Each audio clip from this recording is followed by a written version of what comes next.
Will you make a copy of this? Naturally. I pushed the button on the Xerox 914.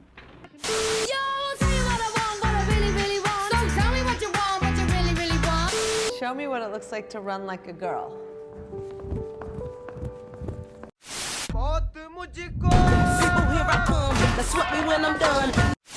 If I were a young woman now, I'd spend more time being, not doing.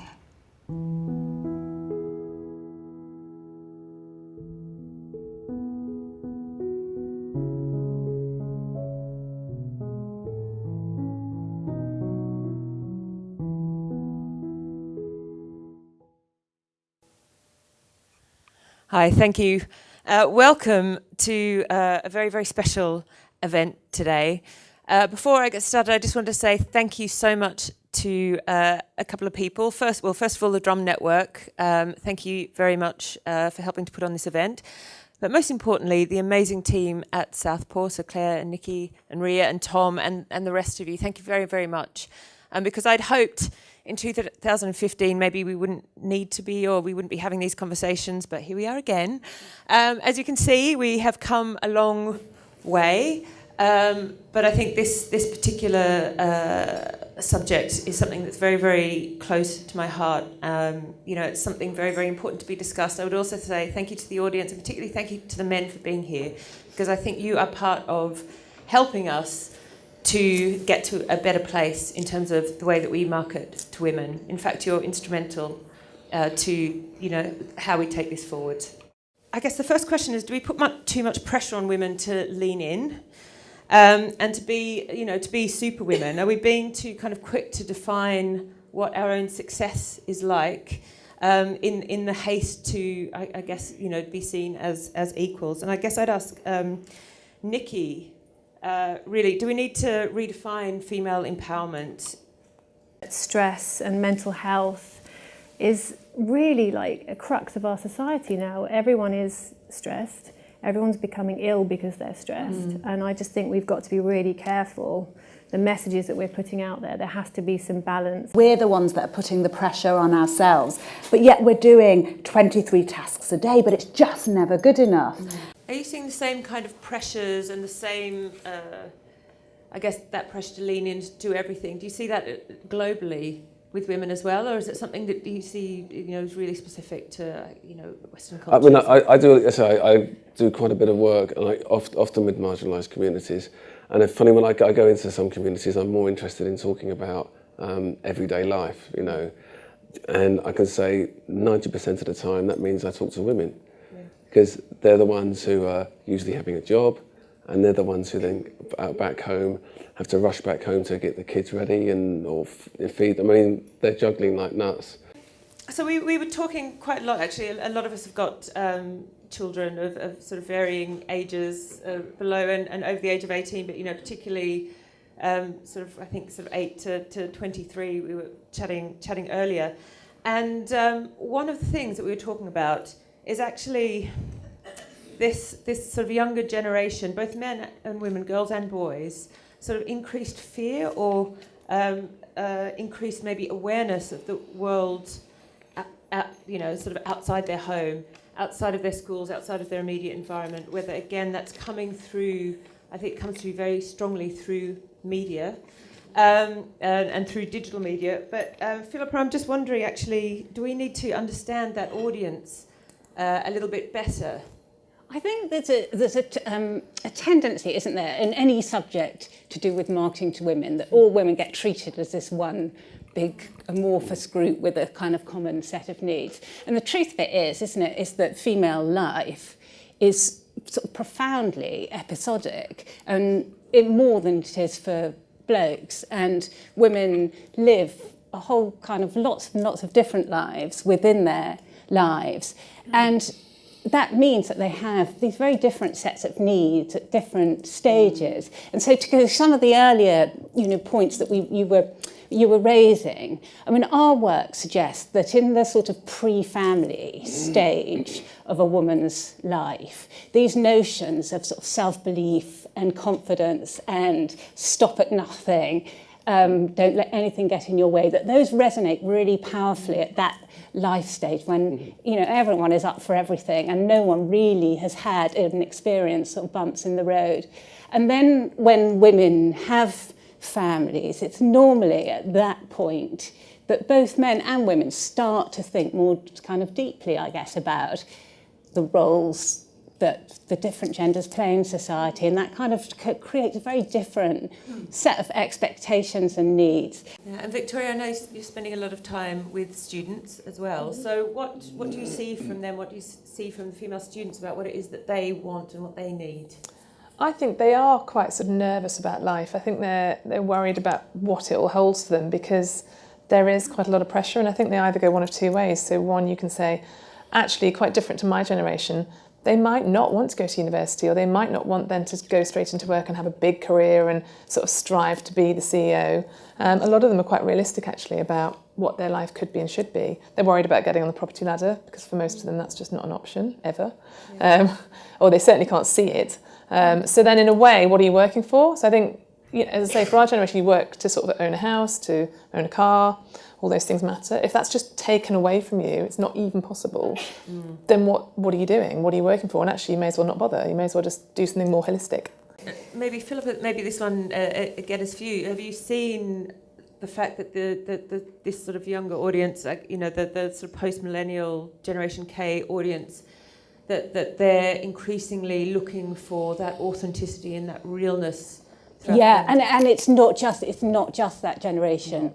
It really isn't, and it's also, I think it's a post-recession and post kind of consumerist effect too, that all audiences that we speak to are fed up of that kind of all the hyperbole and sexed up product claims, particularly in the beauty space, and are looking to kind of try and really feel a brand and feel what the brand is really sincere about. I think the nice thing is that young people today can kind of call it out. So if they don't like something, you'll hear about it. And then, so maybe for many, many years, all these brands that were doing the kind of adverts you're talking about, everyone just kind of looked at them and said, oh, that's awful. You know, that really annoys me and offends me. But there's nothing you could really do about it other than tell your friends. Whereas now you just get on Twitter or on Instagram and be like, oh my God, look at this, can't believe it. That's not me, that doesn't speak to me. So it's harder for brands to kind of get away with the bad practice. Not just in beauty as well. I think I mentioned to you guys the other day, the biggest toy company in the world, Mattel, launched their superhero girl characters this year.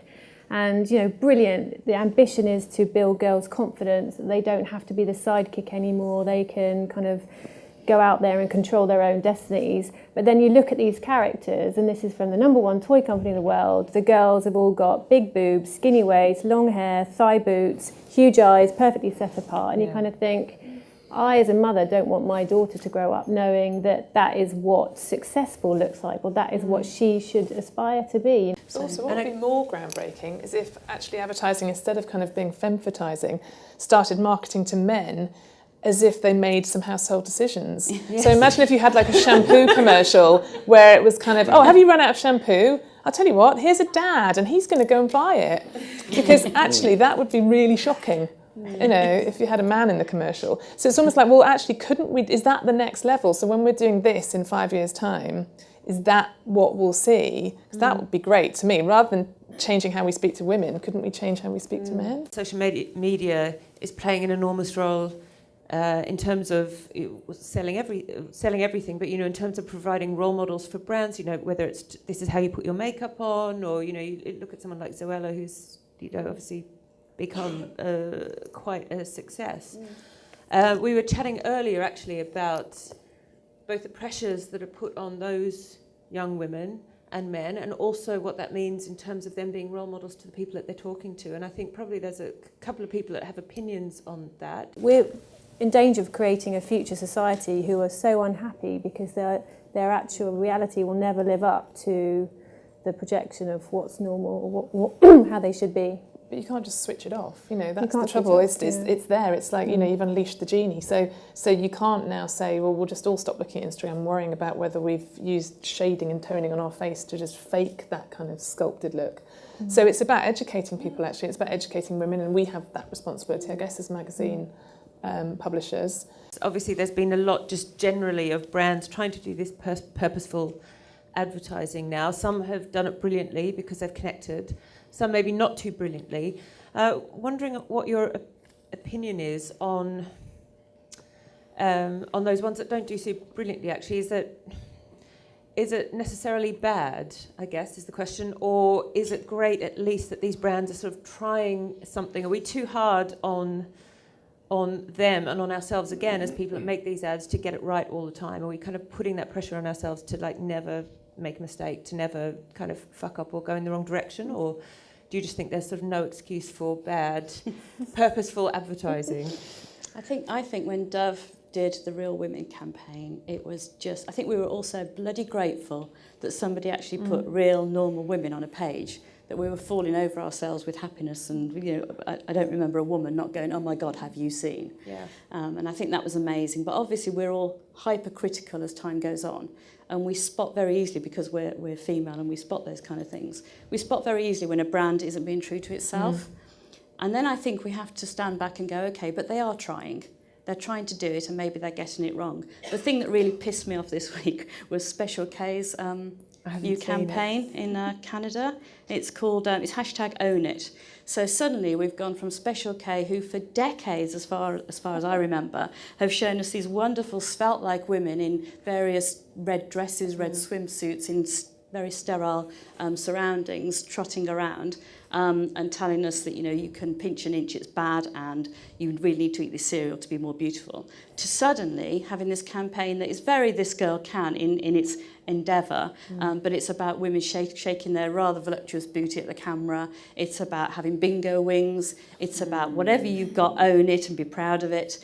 But there's not been any consistency, and there hasn't been actually a narrative that's told us why they've gone from this to this. So I wanted to see, actually, we've got it wrong, or we were right back in the 50s, 60s, and actually we've done a lot of research, and this is where it's told us, and we're really sorry, and actually we want to connect with you in this way now, because I think women are so have such a heightened sensitivity to consistency. Look, we are almost out of time, but we've got a really passionate audience here who obviously care about this a lot. So what I would love to do is just ask each of you if there was one thing that you could ask of the audience in terms of, you know, something that they could apply tomorrow to make our advertising to women better, you know, more engaged, more honest, I guess, what that would be. So listen. Yeah. Just listen. Listen to your audience and actually just hear what they're saying, and then think about it before jumping in with, well, I know that works, or that's always worked before, or that campaign worked for X brand. Listen and see if you can really eke out the brand truth that's going to really set it alight. I would say just to be really conscious that it's our responsibility as owners of brands and media, that we need to project good moral role models, and to be conscious that whether it's explicit language or implicit language, that we are passing on a message, and it's our responsibility to do that in the right way. I would say remember that women make purchasing decisions about all sorts of different things, not just things that are allegedly for women. Yes, good point. I again try not to be condescending to women. And it's funny, because all the women I mentioned that, I'm going to go and do this talk, what women want, feminism and advertising, and the reaction was, oh, come off it. You know, you're selling something. So you just got to be authentic and not condescending. And people know that you're ultimately trying to sell products. I think I would say that we've heard lots about the pitfalls and the challenges and the chinks in the way things get done. But I genuinely think that it's a sort of golden age when it comes to the way in which brands are beginning to try to connect better with women. And if you compare it to 10 years ago, when everything felt so stereotypical and unsympathetic and judgy, and was really, so many brands or so many industries were really setting out to prey on insecurities and to build fears. And there have been these really, really big and powerful movements that have happened over the last 10 years. And so I think it's a really, looking at it like that and looking and thinking, God, what else and what next can be achieved is probably the most sort of interesting and exciting way to go.